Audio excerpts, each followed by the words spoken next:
આજે આપણે ગ્રોસરીની વિઝિટ કરશો તો સૌથી પહેલાં ગ્રોસરીમાં કરિયાણામાં આ ચોખા લાવ્યા છે. તમે જોઈ શકો છો ભાતના ચોખા રૂટીન આપણે જે યુઝ કરીએ એ રાઈસ છે. ત્યારબાદ આ તુરની દાળ છે, ચણાની દાળ છે, પછી આ ખાંડ છે, પછી આ રવો છે, આ પીળી મગની દાળ છે, અડદની દાળ છે, આ મઠ છે, આ ચણા છે, આ મગ છે, આ ખીચડીના ચોખા છે. ફ્રેન્ડ્સ, આ મહિના દિવસનું કરિયાણું છે. તમે જોઈ શકો છો આ કિસમિસ છે, આ કાજુ છે, આ બદામ છે, આ શિંગદાણા છે, આ માચીસનું બોક્સ છે, બસલું છે કહીએ ઈ.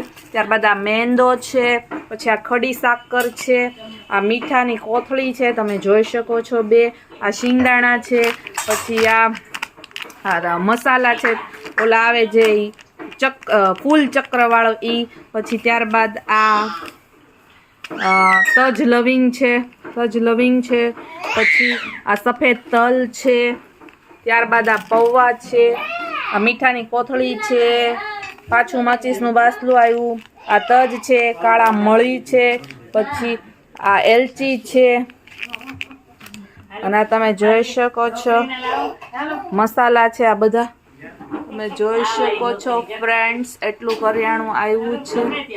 તમે જોઈ શકો છો.